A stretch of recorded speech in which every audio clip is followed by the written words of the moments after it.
Hello, hello, hello, everyone. Welcome to another episode of Gems, the podcast where you get all the tools you need for your epic glow up. Relax, whip up a delicious treat, and let's talk.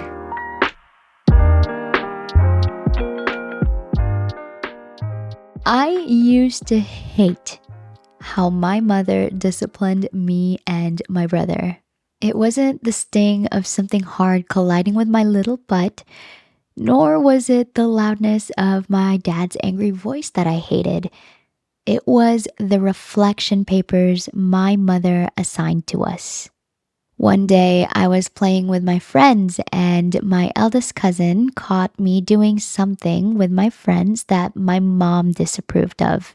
Being the adult that he is, he told my mother about it, and she grounded me from everything until I wrote a reflection essay explaining what I did wrong, why it was wrong, how I felt when I did it, how I think it made my parents feel when they found out that I did it, and what steps I plan to take to prevent making this mistake again. Very thorough, right? You'd think that it'd be hard for a 9-year-old kid to put her introspections down on paper, and surprise, surprise, it was. I really hated doing this in a quiet room away from my toys and entertainment. Just me, my thoughts, a pencil and some paper, and occasionally my brother, since we shared a room at the time. Now, my brother came in the room as I was writing this essay. He busted out laughing and called his friend who was over at the time to see my paper. Against my will, of course. They were teasing me for my writing because I wrote peer pressure as P-U-R-E pressure. I threw a tantrum, and not too long after that, I found myself with another reflective essay to write. Except this time, I wasn't alone. Little did I know that the way my mother disciplined me was a form of journaling. Looking back on those days, I always felt calmer and had a clearer view of the situations I put myself in after a compulsory writing session. Introspecting, looking for the why behind everything and anything became second nature to me. And I believe this power of reflection my mother gave me is what helped me overcome my anxiety and negative emotions during my teens and, well, even now. My point is, journaling comes in all shapes and sizes, and yes, even as a means of disciplinary action. So if you want to find out more about journaling, and if you want to know which types of journaling is right for you, then stay tuned. We're going to go deep into it.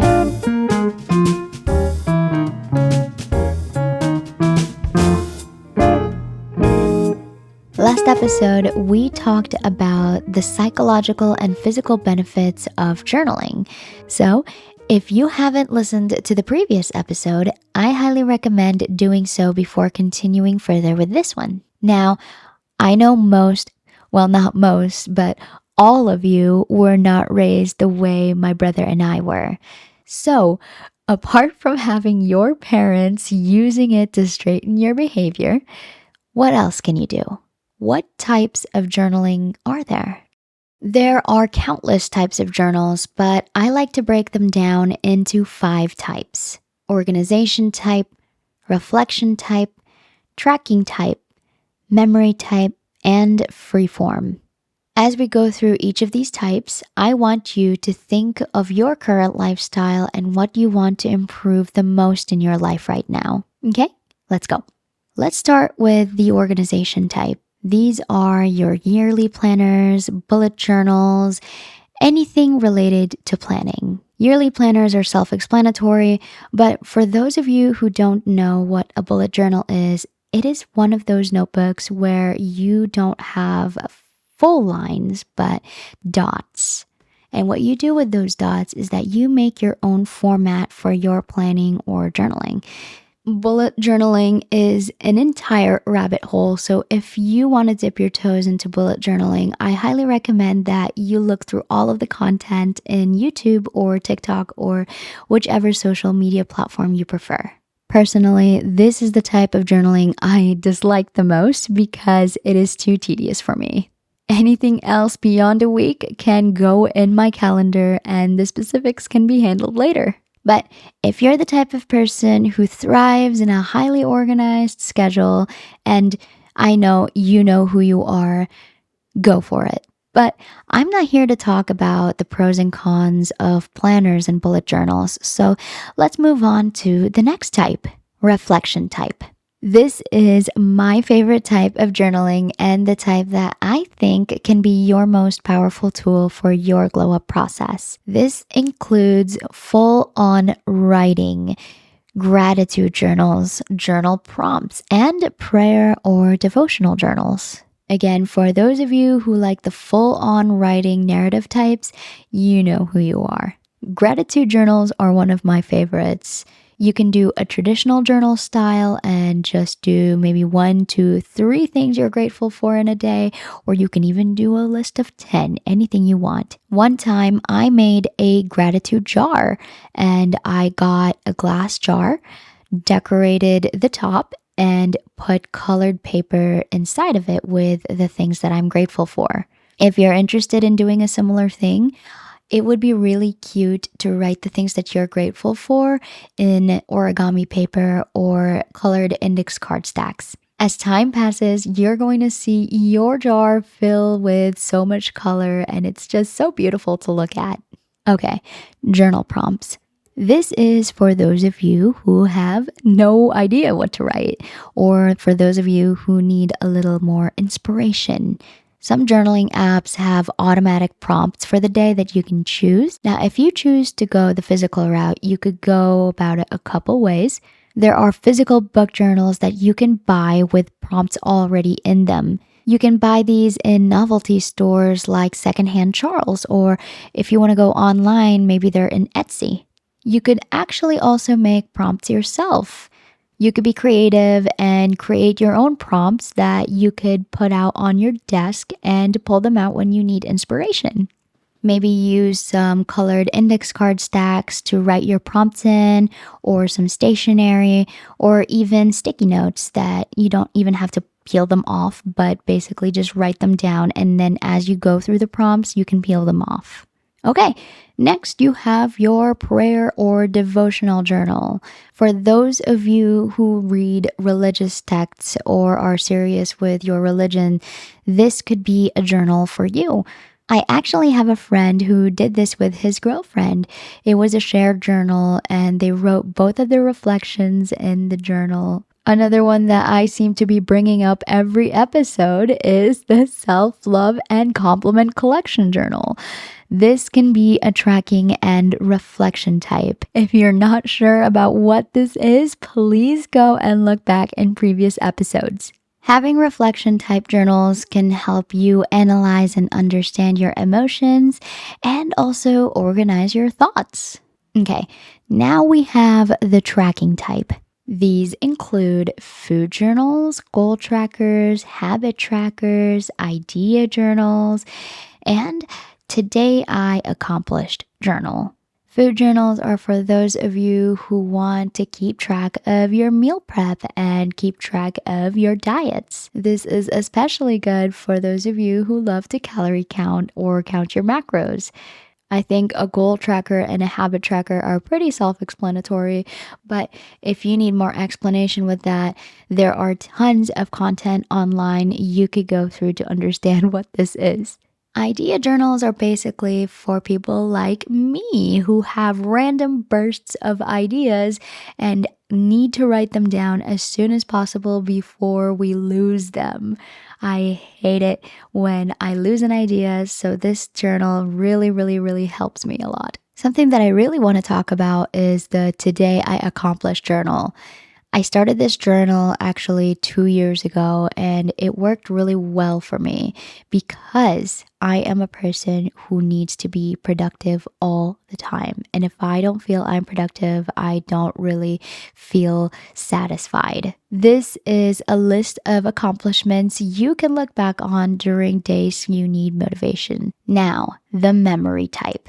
This helps you remember things from the past. obviously. But this includes the typical diary, your picture journals, your quote or your book journals, even a coffee or wine journal. Now, I know all of us are clear about what a diary is, but I'm pretty sure some of you are wondering what a picture journal is. And you may be even thinking that, isn't that just an album? But yes and no. You can do more creative things with it than just pictures. Now, I'm honestly not really that big of a creative, so you can look this up if you are curious. I'm sorry, I can't help you much with this one. A quote or book journal is something that I have done though, and this helps you remember quotes that you like or points from a book that you've read. For example, if you're reading a romance book and you remember how this guy really did this to the girl and you hope that that would happen to you in real life, then you can write it down in your book journal. I like to read a lot of nonfiction books and I write down the things that I've learned in my book journal. I also love collecting quotes, so I actually have a separate journal for that one, but you could really be creative with these journals. Like you could write the quotes down in really pretty paper and paste them down on scrapbook. Okay, one more journal for you in this category, or maybe two if you consider this a separate thing. A coffee or wine journal. So basically, it's a journal that keeps track of all the coffee or all the wine that you've tasted. You keep the label or take a picture of the label, write about the flavors that you've tasted and your thoughts on them. For those of you who want to broaden your palate for specific food or drinks, this could be your journal. Lastly, we have freeform, and these are journals you can't really fit into a specific category, but may have characteristics of previously mentioned types. This includes your trash journal, art journal, unsent letters, and your thought dump journal. So, a trash journal is kind of like a scrapbook. If you're the type of person who likes to keep your concert tickets from the past or tickets from places like museums that you've been to, this could be a place where you could put them in. Some people who do trash journals also put things in like pressed leaves, old newspaper scraps, receipts from cafes that they've been to and want to remember. Basically, anything that may seem like trash but may be special to you. Another one that may seem like a scrapbook is an art journal, but you could do more things with it. I once did this thing I called my trash can of negativity.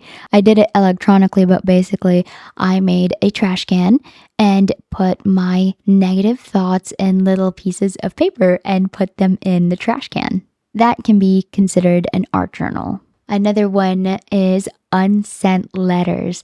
Now, this one is really fun. Dr. John Gray, a psychologist who wrote Men Are From Mars, Women Are From Venus, actually uses unsent letters as a form of therapy tool to help couples.